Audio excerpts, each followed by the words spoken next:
you so much for the intro, Ryan. I've been teaching him Danish. He is not the best student, but I think he'll learn eventually. We'll see. But good morning, everyone. It feels great to be back in LA. Even though we had a little bit of a weather situation this morning, it seems like the sun has finally come back out, which is great. So today, I am so lucky to have Max joining me on stage. And we're here to talk about your journey as an independent photographer. So, Max, let's get started. Why don't you take us back to how it all started? What brought you to photography in the first place? Yeah, so first I want to thank Katrina and the Pixelz team for inviting me for this. I'm very honored to be here. But a little bit before I was a photographer, I started out modeling, so I've always been in the creative industry. But back in 2012, I started using Visco app, which helped to kind of process my imagery with filters. And so I would literally process my images all the time using like portraiture, buildings, anything that I could get my hands on just to like color grade my images. Fast forward to 2016, I took a trip out here to LA with a couple of friends, and a friend of mine that had a fashion brand, she kind of like introduced the idea of photographing for her fashion brand. And I never even owned a camera. I just, up until that point, I was just shooting on my iPhone. And so I did the shoot, which is so funny because, like I said, I didn't own a camera, but my friend actually supported me with having like a most basic like Canon camera. And I did the shoot and I got really great feedback. And a little bit after that, I kind of leveraged photography to enter the modeling world on a professional level. But I felt also that modeling kind of like hit a cap limit as far as like creativity wise. And so I kind of just like explored photography a little bit more, and I really started to enjoy it. And 7 years later, here we are. Yeah. So was that your first big paid job, or what was that? And how did you get that? Little paid job, but my first big job actually was an H&M campaign that I shot in 2018. And how that came about was I was just being nosy on Instagram, like I feel like a lot of people are, and they don't like to admit. But I was just scrolling, and I came across this photographer's Instagram.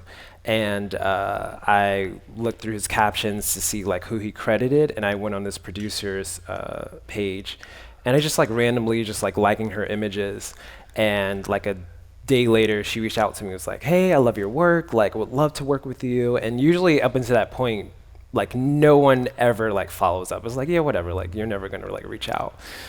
Sure enough, 2 weeks later she reached back out, was like, "Hey, I have you on hold for this huge job. I can't tell you about it until like it's confirmed, but you're in the selections of like other photographers, so we'll see." And sure enough, it was a global H&M campaign with supermodel Chanel Iman. And what's so like full circle about that moment is that I actually ended up flying back to my hometown in Montclair, New Jersey to shoot the campaign, which was insane. And yeah, it was insane. Were you excited? I was very excited. Honestly, I had like a outer body experience because everyone was looking at me on set. I've never been on like a huge set where I had a Digitech, photo assistant, art director, client, like all just like making sure that everything is going well. So it was great though. And how many years into photography was that? That was in 2019. So it was about like 3 years professionally. Okay. Yeah, very fresh. Yeah. Yeah.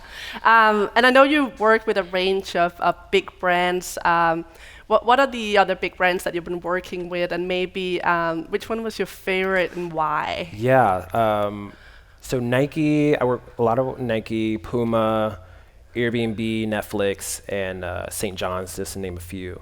But Puma has definitely been one of my favorite clients because they allow me to create so freely, and they've been generous enough to allow me to express myself creatively and not be so constraining on like the idea, and just like allow me to just let me do what I do.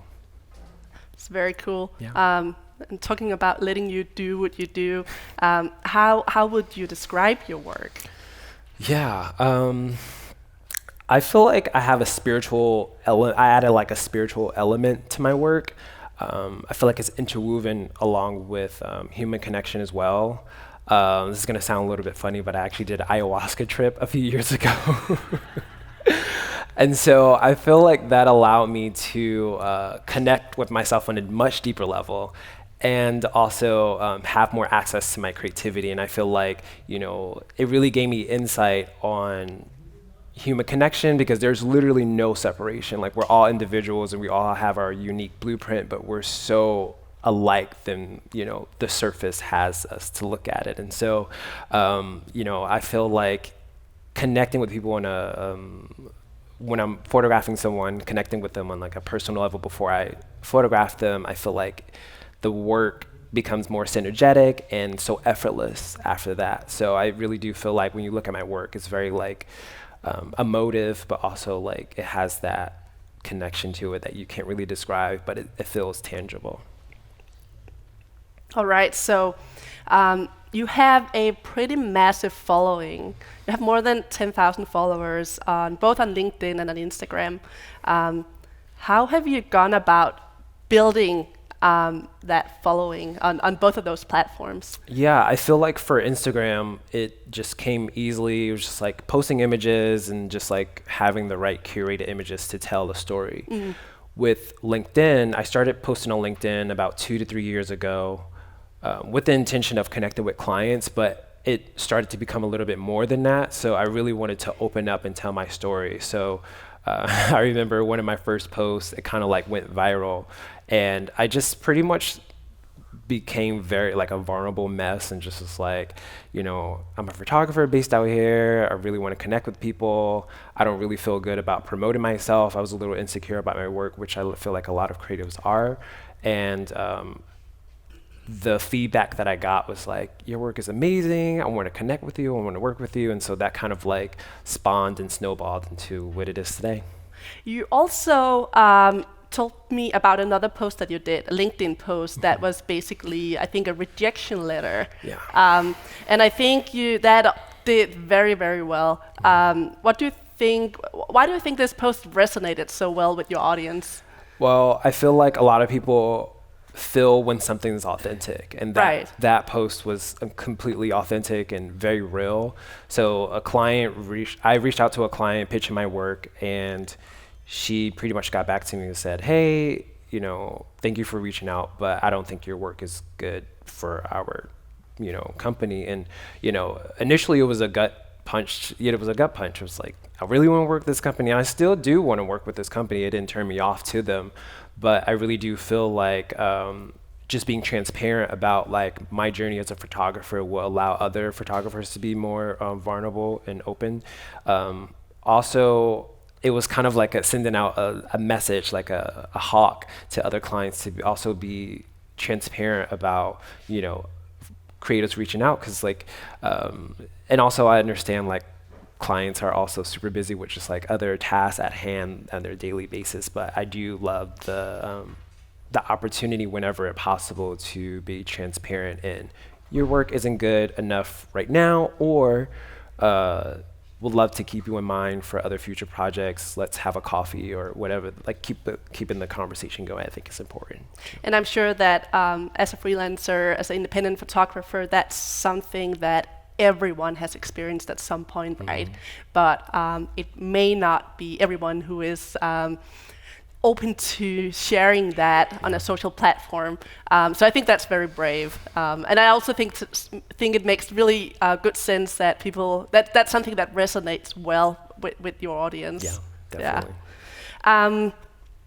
So have you had opportunities? I'm sure you had. So have you gotten a lot of opportunities from posting on LinkedIn and Instagram, opportunities that you don't think you'd had if it wasn't for the platforms? Oh yeah, 100%. Yeah. Like I feel like when people see my name, they automatically, like literally, I just did like a 2-day shoot with the client SiriusXM just because someone recommended me from LinkedIn. They've been seeing like all my work, and they recommended me to another like line producer that was working on the job was like, hey, I haven't met or worked with this photographer, Max, but he seems to create really cool work and he seems really cool and like authentic. I think you should give him a try. And literally, you know, not to boast me, but the client loved the work and they loved the shoot. And so I'll definitely be working with them just based off of me just posting my work on LinkedIn. I feel like LinkedIn, at least it has a little bit of a reputation as it's a very professional platform, right? Yeah. And some might even say that some of the stuff on LinkedIn can be a little boring. Yeah. You see a lot of press releases and boring stuff like that, right?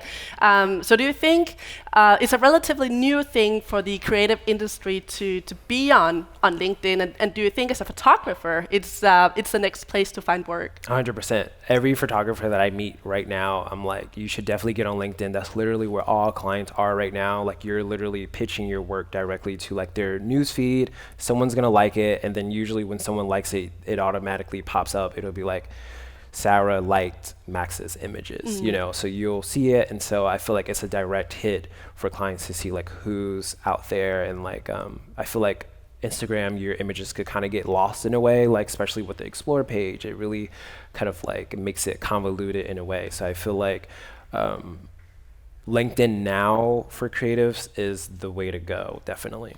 So you treat the two platforms in different ways. Definitely. I mean, yeah, totally. I feel like with Instagram, again, it could be a little bit convoluted and very easy to lose yourself, especially with the algorithm. I haven't really seen like LinkedIn's algorithm like affecting me negatively in a way, like only positively. I feel like everyone that follows me like on LinkedIn sees my work and, you know, it's very easy to see. When we spoke earlier, you also shared a fascinating story about a project that were a very direct result of building your personal brand. Can you share that with the audience? Yeah, so I did a project with Bloomberg Week, and they reached out to me, and literally this photo, they created a creative deck based off of this image, and it ended up, the shoot ended up for Bloomberg Week, ended up being on the cover and like ended up doing like other shoots with Bloomberg Week. But literally this photograph I took in 2019, it was actually at the end of the shoot and I saw the shadow on his face. I was like, wait, hold on, stay right there, lift your head up, and just took that photo and this is what came about. But I really do feel like doing testing and like just like trying out really cool things really will allow for other clients, because clients have like different perspectives. Like if they can see something that you may not really like and be like, oh my God, I really want to like do something to like spawn off of what you did here. So I really do feel like trying different things within your portfolio really helps. And how did they find you? How did they find this photo? Yeah, so I am a part of a community called Diversify Photo, and so in June 2020, after the racial injustice, the photo community got together and created a community with BIPOC photographers, and it's pretty much just a database for like photo editors, producers, art buyers to hire BIPOC photographers, because there's been excuse of not being able to find enough BIPOC photographers. And so they reached out to me and was like, hey, like we saw your profile on Diversify Photo. We'd love to connect with you and work with you on this really cool project. Very cool. I did another fireside chat, Flow Barcelona, last year with Charlotte Cole from Farfetch. And one of the things she was saying was that, yeah, sure, we have come a long way in terms of diversity in front of the camera. But that doesn't necessarily translate to diversity behind the camera. Is that something that you've been experiencing as well? And do you see it shifting, improving, or? Yeah, so I started doing production assisting probably in 2018, and there was nobody on set that looked like me, which was a little bit intimidating, being that I was just entering this industry. And so it was a struggle initially, because I was like, if I'm going to get to where I want to be, I would love to have that representation. I feel like that's so important in this industry, to have that representation of people that look like me, so I know that is achievable. And so I feel like it's getting much better now since then.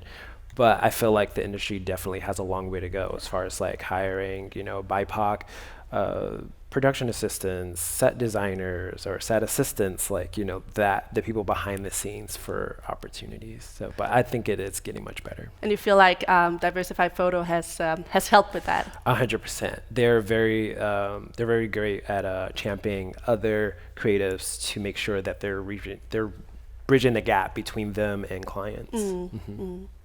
All right, just switching gears a little bit, because I know you've also founded a skincare company. Yes. Yeah.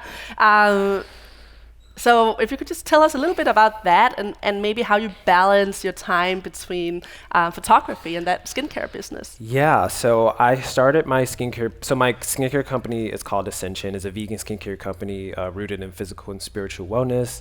And I started it back in 2018. And I balanced it to, I still don't know how I do it actually, but I balanced it to, I think meditation really helps, like having like a meditation practice, a spiritual practice, and being very intentional with like what I'm putting into both. We just recently got into Nordstrom, which has been really cool. We sold out in Urban Outfitters, so like there's been momentum with it. But I think just like finding the balance has been a little bit tricky, but it's been very doable.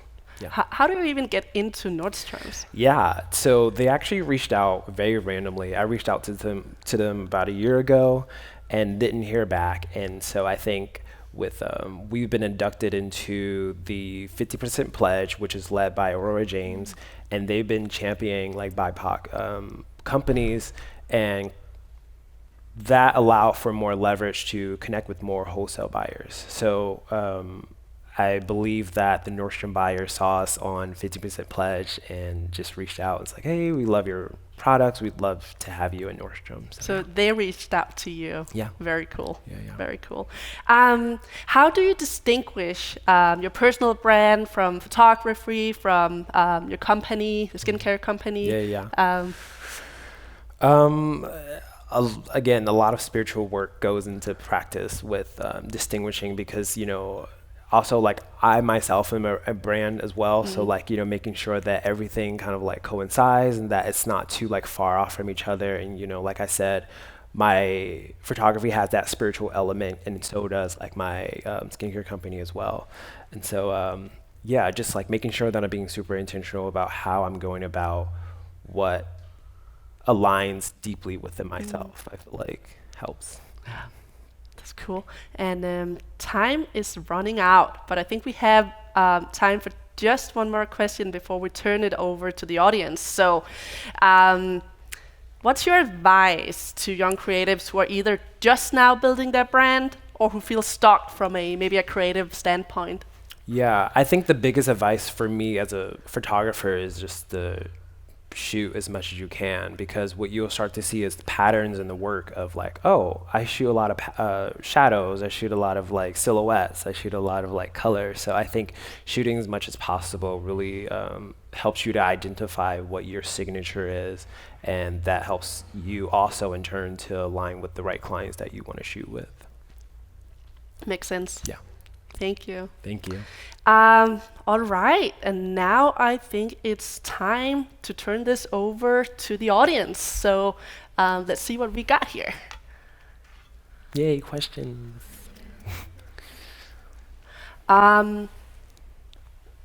Perfect. We've got the same questions up here than I have here. Works very well. So first one up. Do you have an agent, or do you find clients on your own? Why or why not? I've been in talks with a few agents. None of the agents that I've talked to hasn't really been in alignment with what my core values are. But I'm open to an agent if there's anybody here. Where are you?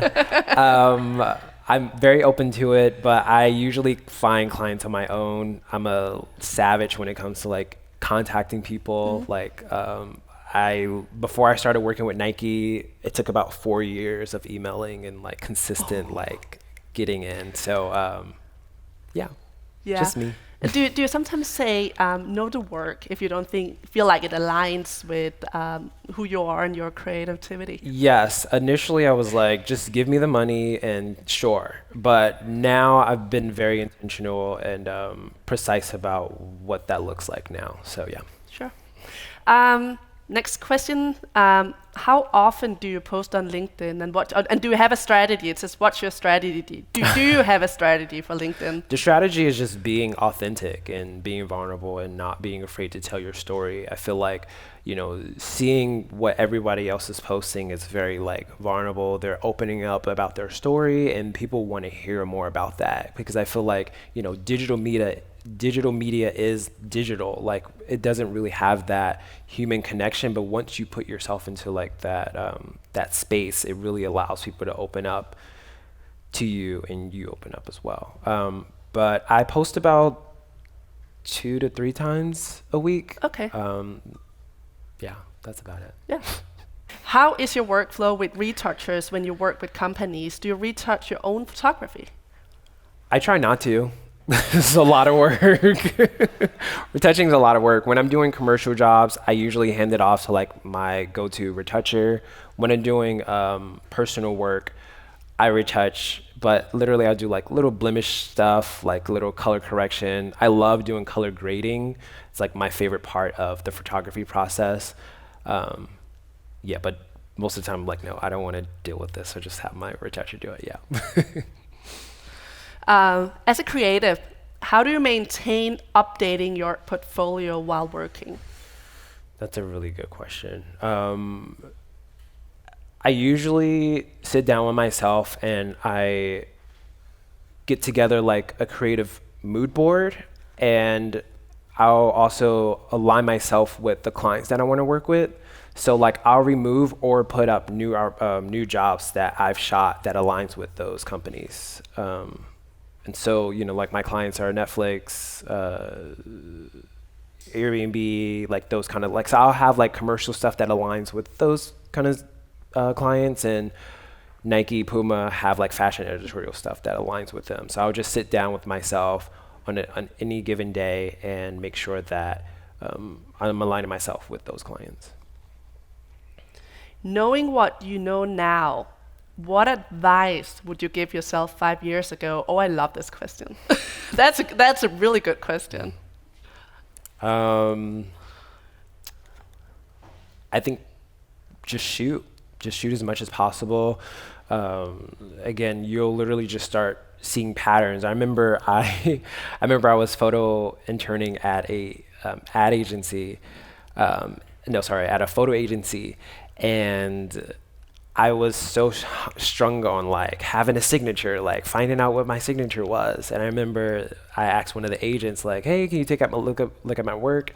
They took a look at my work and they were like, oh, I love that you have a signature. And I'm like, oh, I do. Like, it's right. Like I actually saw like she allowed me to see the patterns throughout my work of like the shadows that I was shooting and the colors and like the lighting. And so I would say to myself 5 years ago, just shoot.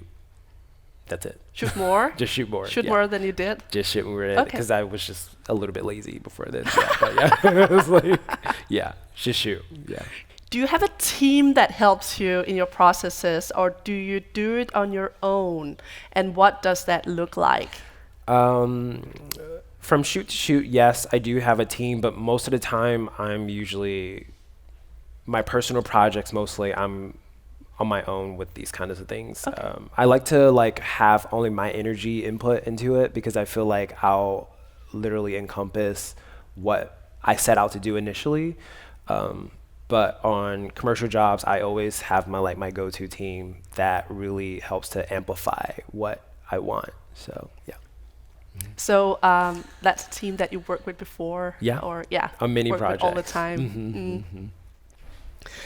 How do you remain grounded and optimistic in the slow or uninspired moments? That is a really, really good question. I feel like, coming from New York, it's been super fast paced, but I feel like here in Los Angeles, I've been able to kind of like slow down. Like I literally live like 15 minutes away from the beach. So like, it's very like leisurely here and very slow.